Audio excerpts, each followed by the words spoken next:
Children and families are in crisis. More than ever, they're being exposed to violence, abuse and neglect. And the fallout is devastating. Welcome to Stories from Berry Street, a podcast that explores how one of Australia's largest independent children and family services organisations dedicates itself to keeping children, young people and families safe, thriving and hopeful. I'm your host, Richelle Hunt. Join me as I talk to some extraordinary people at Berry Street and discover the realities of working in child protection and family violence spaces, the incredible work that's being done to address the rising tide of harm and violence, and what we as a community can do to help. Often when we're talking with victim survivors, it's the impact of coercive control that's the most long-standing. It's not uncommon for somebody to say, I wish you would just hit me. It's easier to understand or to get a response to than the manipulation tactics, the emotional abuse. Rates of family violence in Australia are the highest they've ever been. Every week, on average, one woman is murdered by a perpetrator choosing to use family violence. And so it's down to people like Mandy Gambino to provide guidance, support and safety to victim survivors and their families.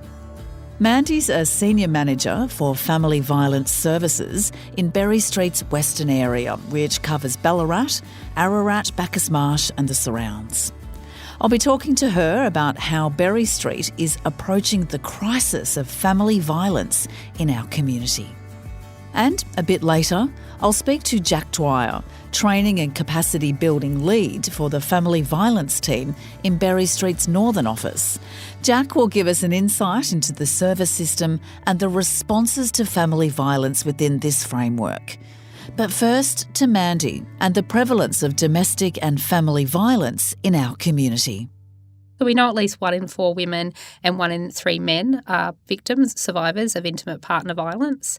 And we know that police attend in Victoria a family violence incident every 6 minutes. So we know that it's about 40% of Victoria Police's work. We've got lots of other awful stats in terms of even just in 21-22, 13 women were hospitalised each day due to family violence, and Aboriginal women are 33 times more likely to be hospitalised due to family violence. We also know that it's more prevalent for women who experience a disability and that it costs our community significant amounts of money. In 2015, so even before the pandemic, it was about $21.7 billion a year to the Australian community. So we know it's really prevalent, but also we know that it's largely men harming women and children, but we also know that it's prevalent across all gender expressions and that often we don't even know the extent of what people are experiencing. So there's people who report, but many people also do not. Do you have a rough idea of how many people, and in particular women, are not even reporting, that don't even register into these stats? There's really high estimations that majority of people do not, and that we will not see people, they will not reach out to formal services. But we as community members will see them. We will often know these people ourselves. Also, family violence is something that exists within a normal social structure. So sometimes people will not identify themselves as victim survivors, or will certainly engage in conversations with themselves and with others about it's not as bad, I'm not experiencing that, I'm not engaging in something that is family violence. It's just part of our relationship, or it's just how we behave. Is that changing? As we talk about it more, are victim survivors starting to recognise that maybe the person we're talking about is themselves? It's very individual, so I think it changes on an individual level, but it still will not be the case for everybody. I think once we, especially as a service provider, we find that when somebody has been murdered, we'll often have a higher spike or rate of people calling in, identifying the extent of the violence they're experiencing. So identifying that they're experiencing violence, but also reassessing his capacity to kill them. So in all your years of experience of working in family violence, what do you see as the main reasons as to why family violence continues to occur, even though, as you said, we've got growing awareness and understanding of the problem? For a lot of us and for a lot of people, we just can't understand why. Yeah, I think it really is about the drivers of family violence. We don't talk about the causes because it's far more complex, the relationship between the drivers of family violence. And the drivers are largely gender inequality. So often we'll talk about patriarchy or the dominant social understandings of power relationships and gender roles in which men have a higher right to power and control. And a lot of our work does not address the social problem that is family violence. It can work with individuals, it can work with some education, but the right to harm others is not addressed. How are we enabling violence and what does that look like? Can you give us some examples? The gender roles that we are socialised into, not just men and women, but again, those other gender expressions are often about that, the rights to power, the rights to dominate others, the rights to how you engage in relationships, so how you show love, how you show care, and how you can control the other people in your life because of their relationship to you. So that ability to manage somebody else's money or tell them where they can and can't go. We've got some really strong social narratives around that being a way of showing love. How does Berry Street work in trying to change that social narrative? Yeah. Berry Street delivers some really excellent services. So we work with victim survivors, both adult and child. We also work with people who use violence.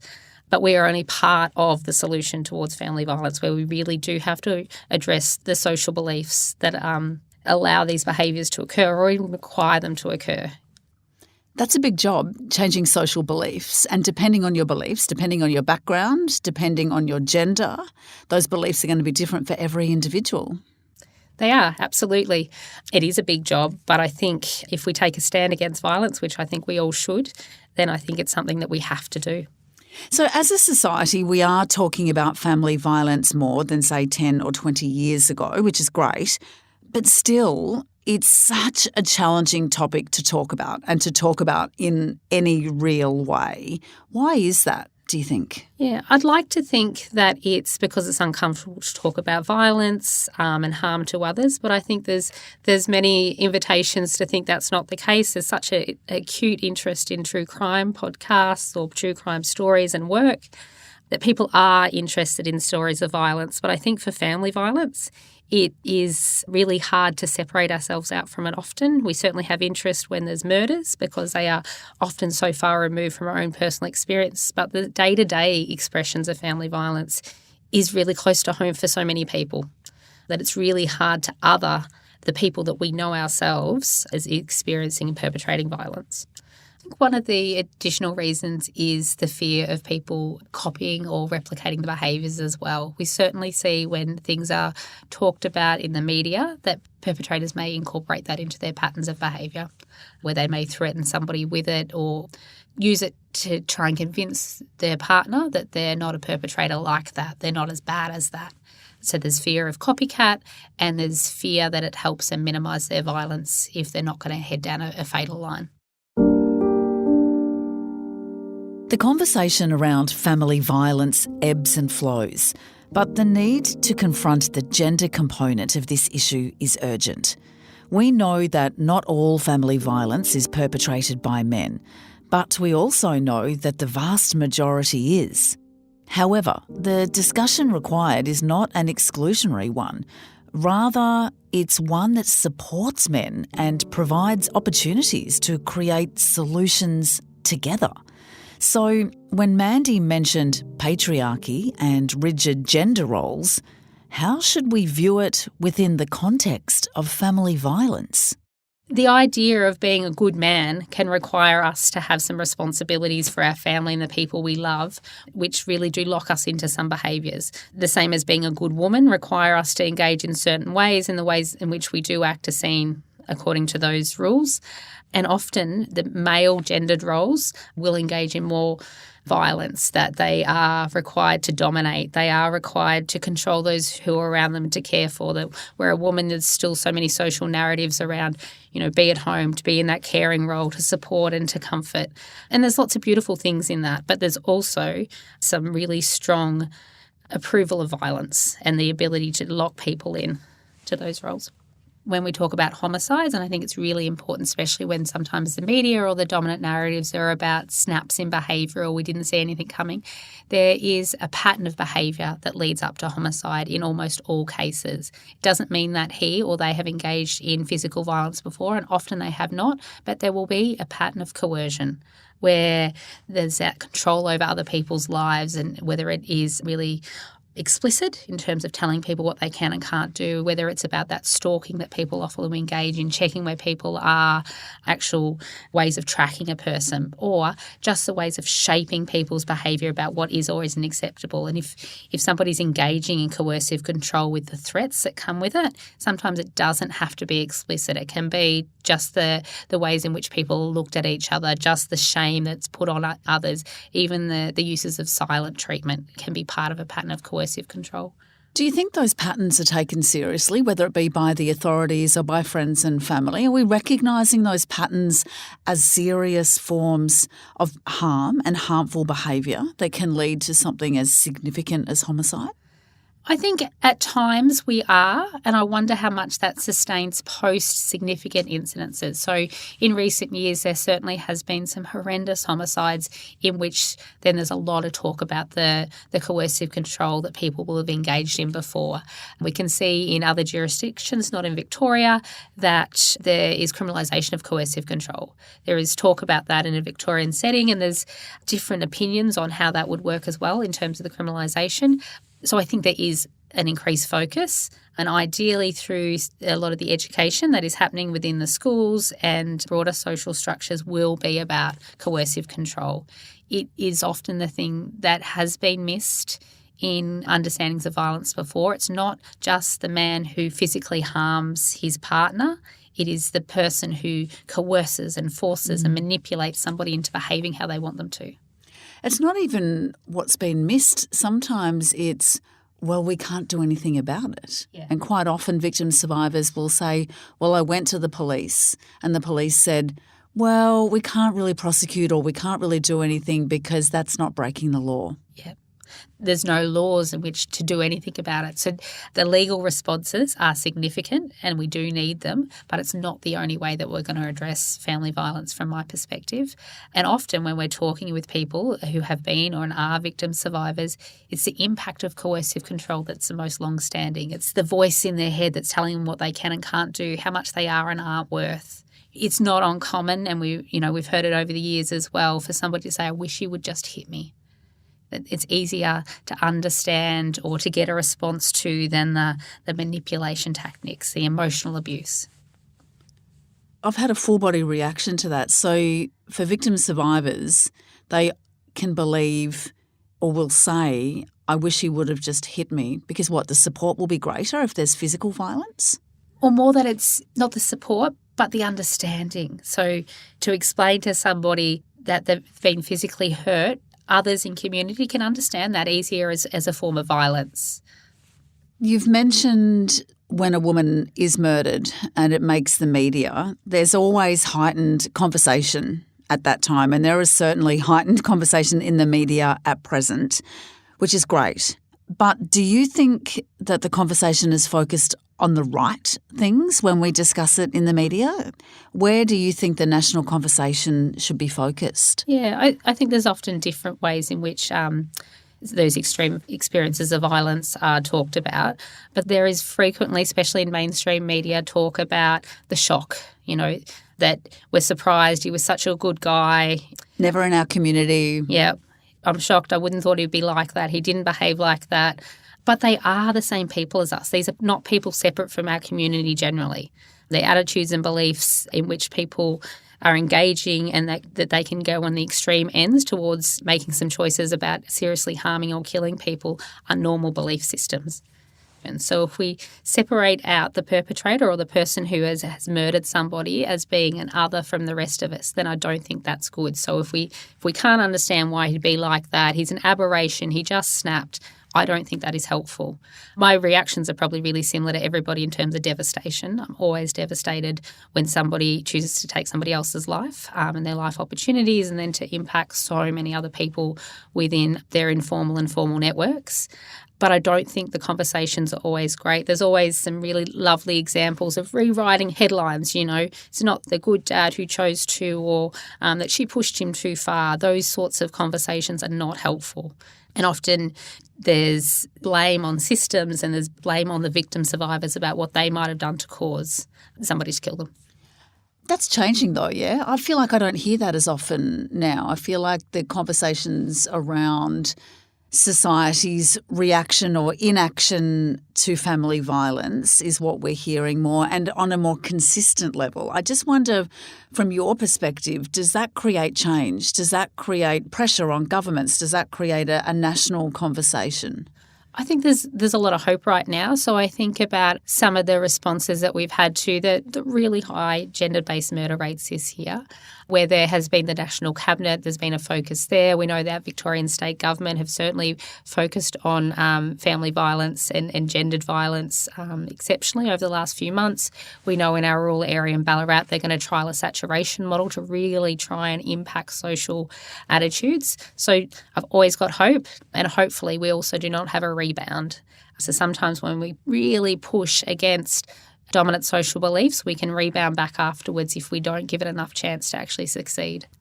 And access to education and community awareness is a wonderful thing, but it has to be paired with increased service funding or increased access to resources for service delivery, because we know services are already struggling to meet demand. The weights are not where we want them to be, or we don't want any weights. So if we're going to do community education well, we also then need to increase the tertiary services. What else needs to change? If you could change even just one thing now in terms of how we manage family violence as a society, What would it be? Yep. And I would still stick at the macro, that a focus on family violence as a social problem. People do choose to use violence. So when they choose to harm others, absolutely there's choice in there, but they are impacted by what's within their environment. So have they had access to therapeutic services? Have they had access to things to help change some of their dominant beliefs and thought processes? If they've experienced violence themselves as a young person, have they had access to recovery services? So you have choice. Absolutely, those people who choose to murder others are 100% responsible. But we also as a society need to focus on the social problem and give everybody enough resources to have opportunities not to engage in harm. Since violence, harm and abuse don't happen in a vacuum, and while perpetrators are absolutely at fault, there are circumstances that amplify rates of family violence. What are the trends that Mandy sees as playing a role? Trends in family violence are obviously related to more broad social trends as well. So we know that most people who end up in homelessness, in terms of women and children, are fleeing family violence, or family violence is their lead cause for how they get there. So we find housing stress, and homelessness is one of the main trends. People are living together when they may not have, if there was enough housing around, so that they might end up cohabitating quite early in a relationship, can't leave because they've got nowhere else to go. And we see that as a really big feature in family violence experiences for people, why they stay and how they can end up in relationship. The other trends that we see a lot of that are linked to obviously broader social change is tech. So tech facilitated abuse strategies, so using social media, stalking strategies that can use technology, just a million different ways in which you can communicate to other people across the internet is really significant. Tech is often really linked to pornography as well. So we're finding that especially a lot of pornography with violence in it can impact people's experience of intimate partner relationships and violence as well. Other trends that we will see as well can be impacted by how things are presented in the media. So there certainly is, we'll find victim survivors will talk to us about when things happen, the perpetrator saying, I'm not like them, I don't engage in that.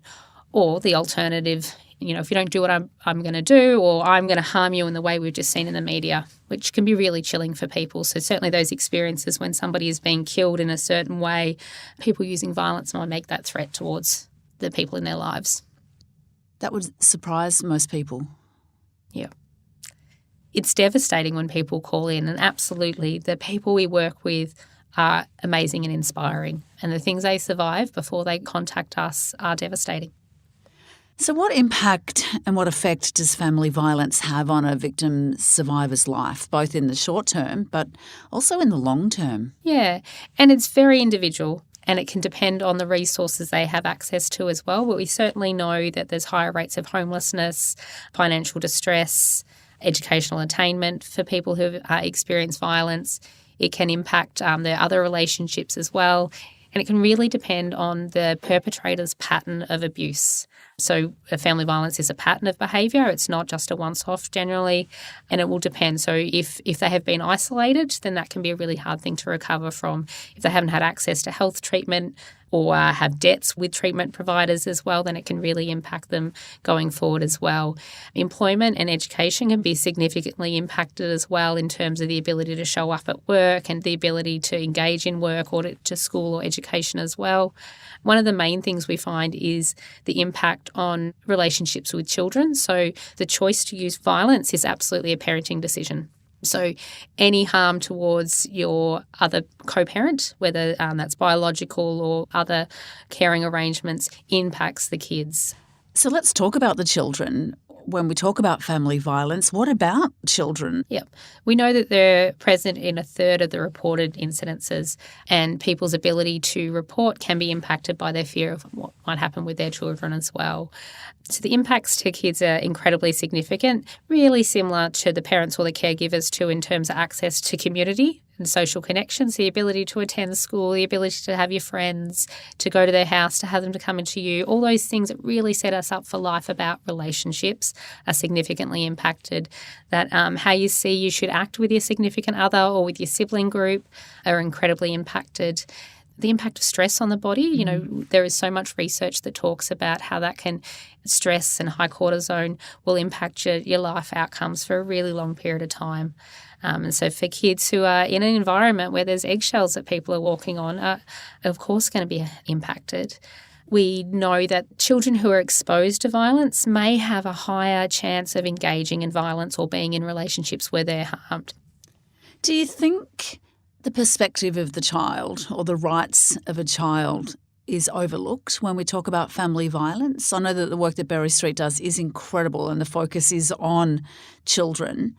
But is that something that as a society we don't think about enough? Yes, I do.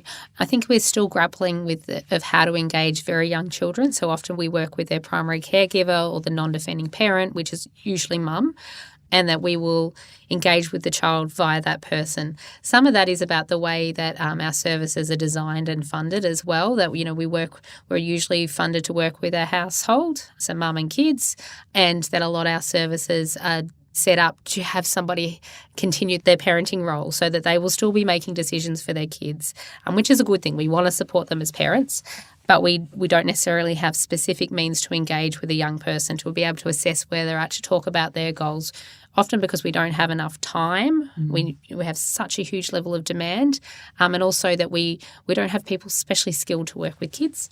We have a lot of services where kids are the primary focus, but they're not usually our specialist family violence services. Providing help to the perpetrator, it's controversial, and it might seem controversial to a lot of people since it's the victim survivors that have been impacted by their actions, and it's the victim survivors that need help and care. But it is one way of addressing the issue. What's the best approach with people who have or are likely to commit violent acts? Intervening as early as possible is what I would say, and then I would think about the schools and the families that we work with as victim survivors. We want to focus on their recovery. It's a shame that it's still controversial, I think, because really if we're going to end family violence, if we're going to reduce harm to people within our society, then ideally we will work with the people who are committing that harm. It's not that we're rewarding anybody's behaviour, but we're certainly trying to support them to make better choices. Evidence would talk about the best approaches are behaviour change, which is really about attitude change, actually spending decent amount of time with people who are using violence to address their understandings of how it is to be a good dad, their understanding of how to be a man or a person within our society that is well functioning and isn't relying on coercing other people. As a support system and service provider, it's important to Berry Street that they continue to innovate and lead in this space. So how else are they doing this?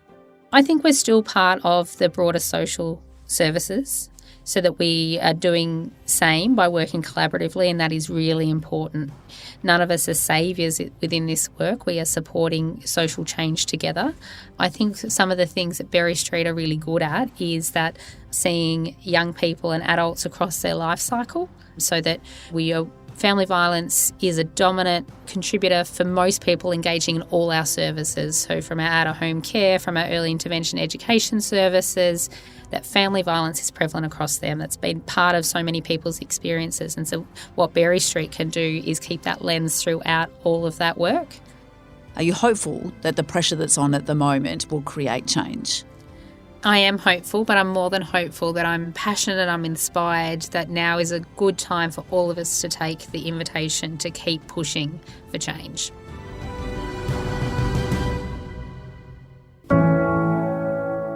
The idea that children are present in around 1 in 3 family violence incidents where police are called, and 1 in 3 of those children are under the age of 5 months, is difficult to contemplate. In fact, Jack Dwyer says that these kids tend to be forgotten and are often referred to as the invisible victims. As project lead for Berry Street's Family Violence Northern team, Jack builds workforce capacity in family violence response across the cities of Hume, Merribeck, Yarra, Darebin, Banyule, Nillumbik and Whittlesea, and there isn't much she hasn't seen. In a community sector career spanning 15 years, Jack's worked with victim survivors of domestic violence and the male perpetrators. But it's children as invisible victims that I want to hear more about first. Children can be impacted by family violence whether or not they see it or hear it. So sometimes we talk about children as victim survivors, and we might think that children are only impacted if they're seeing their dad hit their mum in the face. It doesn't need to be that dramatic for children to be impacted.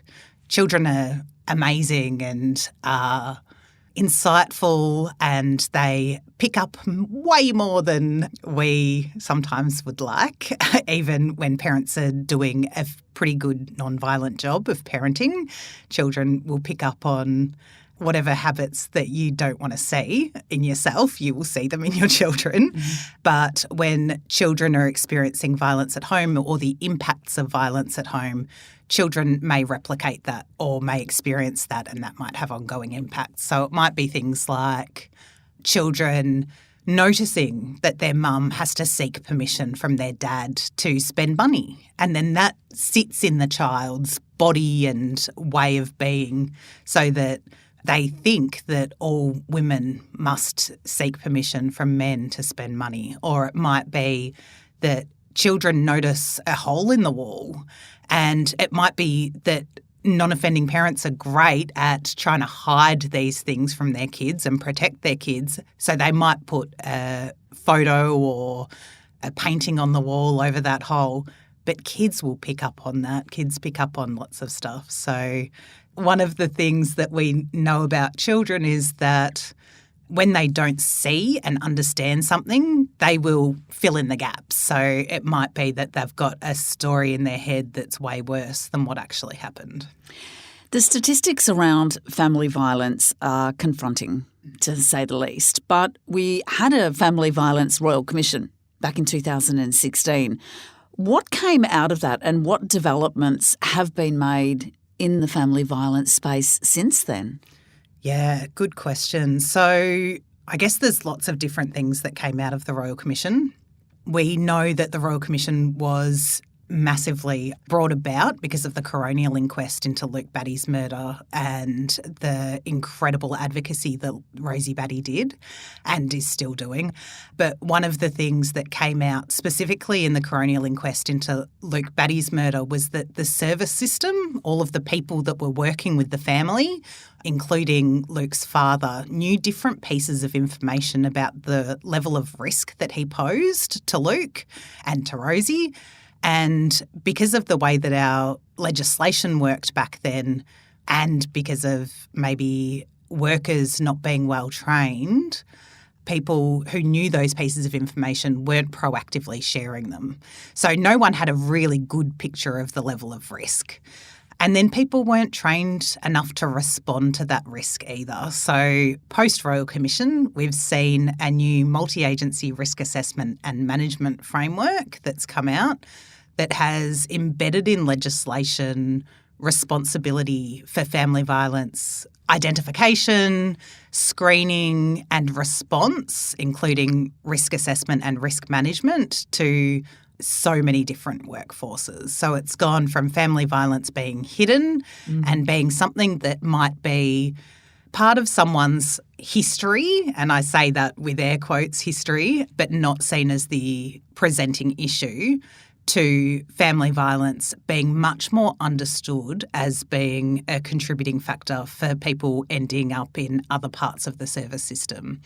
And what MARAM, the Multi-Agency Risk Assessment and Management Framework, aims to do is to equip the workers who are in any of those roles to be able to effectively identify that family violence is happening, understand the impact of that family violence, and work with the families, whether that's the non-offending parent, the child, or someone who's using violence, to intervene effectively.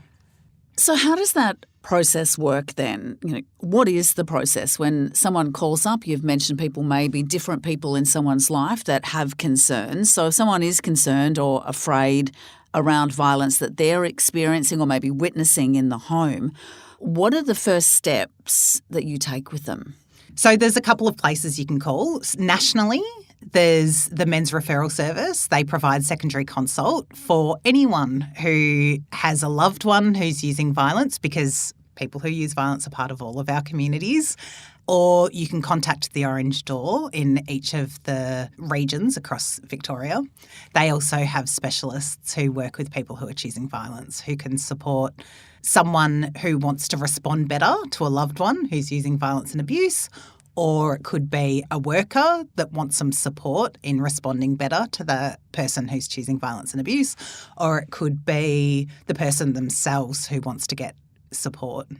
The Adults Choosing Violence practice guides and training and support for workforces to do that work has really only come out in the last 6 months. So this is a new space. Yes. Right? And it's confronting for people to think about a perpetrator receiving help, isn't it?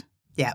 But if we don't work with people who are choosing violence, if we don't help them to change their behaviour, the behaviour is going to continue. And even if we put a level of structure and protection around the victim survivor in the face of intervention orders and court orders and things like that, if we're not addressing the root cause of the behaviour, the chances of that person choosing to use that behaviour against another family is very high.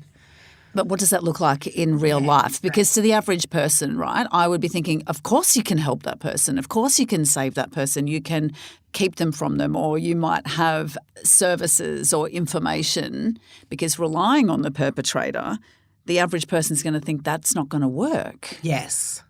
It's a really good question, and it's an imperfect kind of art. So what we know is that victim survivors of family violence have a range of strategies to promote their own safety and the safety and well-being of their children. It's not like they're choosing to stay in a violent relationship. Of course not. They're thinking about what is safe enough, and that safety might be choosing between, at the moment, because of the crisis that's happening with housing in Australia, they might be choosing between whether they are experiencing a pattern of violence and abuse that they know, they understand, and they can respond to, or They might choose to leave that person who's using violence, which also means leaving that home, that level of stability. It might also mean losing contact with support structures, schools, all of those other things that promote that stability and nurturance for that child. And realistically, they're up for a really big challenge in accessing sustainable, affordable housing. So what are the support services that Berry Street offer and how people can access them so that exact situation that you just described doesn't occur? Yeah. So I guess one of the things that we think about in our service is what is our piece in this, because we are part of a whole system and society and we all need to be doing our piece in this. At Berry Street, we've got 2 regions for family violence. So we work from the Northern Specialist Family Violence Service, where I am, and we also have the Central Highlands, so the Ballarat region. In the north, we have a range of services directly for victim survivors of family violence. So we have case management, community programs. So we do some work with communities to meet victim survivors where they're at. And we also, in recognition that there's a whole range of other services that need to step into family violence work, we do a lot of partnerships with other organisations to support them to embed family violence informed practice in their work. So we have partnerships with maternal child health nurses. We also do training and capacity building for GPs and secondary consults, because we know that after victim survivors disclose to families and friends, the next person that they're likely to disclose to is a GP. There's also the Royal Australian College for General Practitioners White Book, which is all about responding to family violence in clinic. So they do have quite a few resources. At Berry Street, we also provide training. So we embed the Safe and Together model, which came out of North America, that supports family violence informed practice, working with the whole family. So really thinking about how we can respond to dads who might be using violence, but also supporting non-offending parent and promoting child safety, healing from trauma and stability and nurturance. We have seen with Marram that we've had all of these workforces prescribed to do the family violence work, and there's a bit of a gap in knowledge and confidence in how to do that work safely. So we also facilitate that training for community service organisations, and that training really fills that gap in Victoria. It might be also working to help the broader service system understand the person who's choosing violence's pattern of behaviour, so that when that person accesses the service system, the system's in a really good position to pick up on invitations to change. So with the multi-agency risk assessment and management framework, with family violence being everyone's business, everyone doesn't just have responsibilities for responding to victim survivors, they also have responsibilities for responding to people who are choosing violence. So it could be a drug and alcohol worker, it could be a homelessness worker, because that person may have been excluded from their family home because of an intervention order. They're going to seek out support from a homelessness service. And it might be that they also have a court case that's coming up, and they know that when they use substances, their violence escalates. So they're also linked in with a drug and alcohol worker. The supports and services are there. Are there enough? No. Can the system be difficult to navigate? Yes. And the idea that accessing support can be challenging while being in a state of fear, panic, and worry for the health of yourself and your children is hard to fathom. There's an inner strength required here that I don't think too many people think about. So I wonder, does Jack believe the average person has a stereotype in their mind of a victim survivor? Oh, absolutely. I think that people think that victim survivors are weak or helpless or submissive. And sure, violence can impact people where they don't have access to the full joy of being human that they would usually have. But also people who are experiencing violence have all sorts of amazing ways to resist that violence. And that might just be to find those moments of joy and humour and just trying to live their full selves. So this is a sensitive space, but how can we paint a picture of the things some of the victim survivors you're working with, what they're experiencing? Can you tell us a little bit of their story? It's hard to give an example of the average victim survivor because they just come from every different walk of life. So we have worked with people who are quite well off. We've worked with people who are middle class. We've worked with people who are working class and really people who are living in poverty. We have people who have a migrant or refugee experience who often are at an increased risk of harm. We work with people who are experiencing really significant forms of coercive control. So it might be that the perpetrator's pattern of behaviour has really limited their choice and freedom in life, and they may have never experienced physical violence or harm. And we work with people who experience physical violence and harm really quite regularly and severely and may have induced disability because of that. So what role does the community play in helping solve this? There is a renewed focus every time the death of a woman at the hands of her partner makes it into the news. We talk about it more. There's heightened discussion. But what are we missing? What do we need to know that can shake out the kind of support that you and that workers like yourself at Berry Street need? I think that the biggest shift that we need to see in family violence response at a community level is people really grappling with the idea that men's violence is a problem for our community. It's so often minimised, or people will say, no, can we just talk about violence in general? But what we know is that the majority of people who are choosing to use violence, and particularly that level of violence that results in homicide, are men. So we need to be talking about the problem as it is. We're talking about men's violence. We're talking about the people who are impacted by that violence being women and children. And we also want to make space to notice that this kind of patriarchal violence that impacts women and children also impacts people from LGBTIQA plus communities. So you mean people find it too uncomfortable to label it for what it is? Yes. So if they want to smooth over that discomfort for men, like men who are sitting in a space where the community is talking about men's violence, they should feel uncomfortable.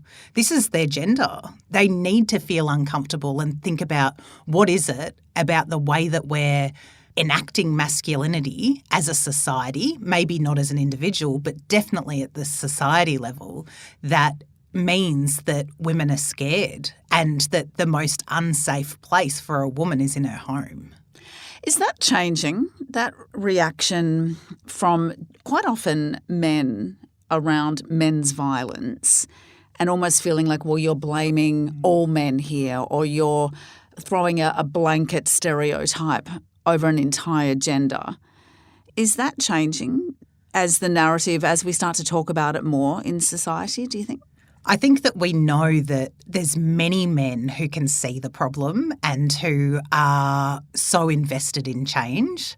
We see many great men who are taking active parenting roles and who are really thinking about how they have been taught to parent from their parents and are resisting some of those ways of being as a parent that enforces these patriarchal values.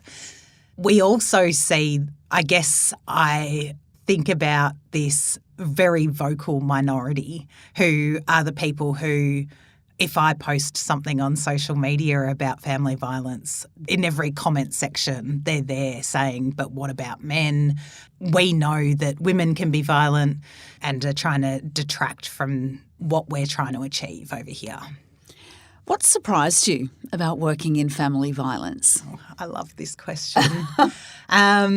I'd worked alongside victim survivors and perpetrators for many years before I came to specialist family violence work. And when I stepped into the work at Berry Street, people were saying to me, "Oh, you're pretty brave going into this work." And I'm like, okay, what am I getting myself into? There was a little bit of that trepidation.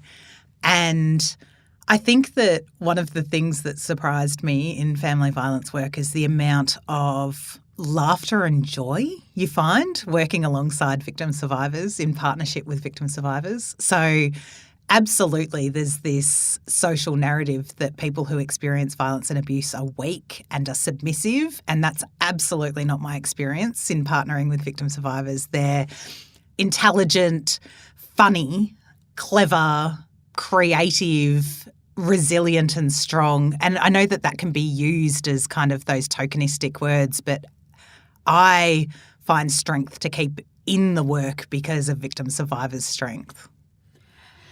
So you are hopeful then? You're hopeful that we can start to solve this problem? Is it something that we can solve? Yeah, absolutely. Of course we can, because we're starting to work more in an inclusive way with people who are choosing violence.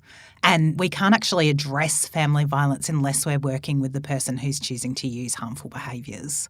So as a system, as we're working in this way, we are addressing the actual cause of the problem.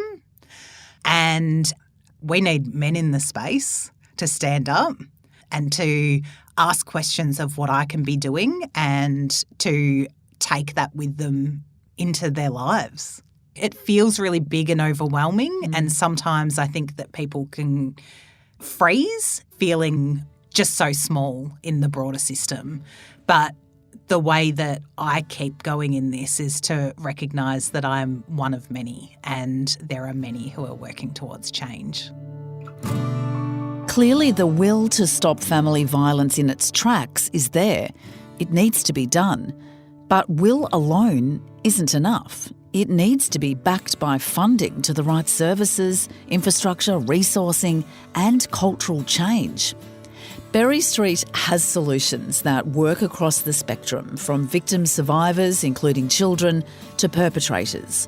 And with the support of stakeholders from the grassroots community through to the whole of government and emergency services support, together we can end family violence.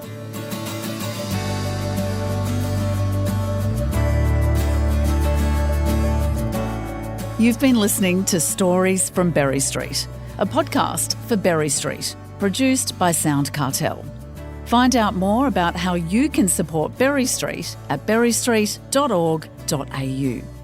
Listen out for more episodes on everything from healing childhood trauma, family violence, providing safe homes and childhood neglect. Subscribe free wherever you listen to podcasts. If you or someone you know is experiencing domestic, family or sexual violence, please contact 1-800-RESPECT on 1-800 737 732. This podcast is recorded on the lands of the Wurundjeri people of the Kulin Nation, and Berry Street acknowledges Aboriginal and Torres Strait Islander peoples as the traditional custodians of the lands, skies and waterways across Australia.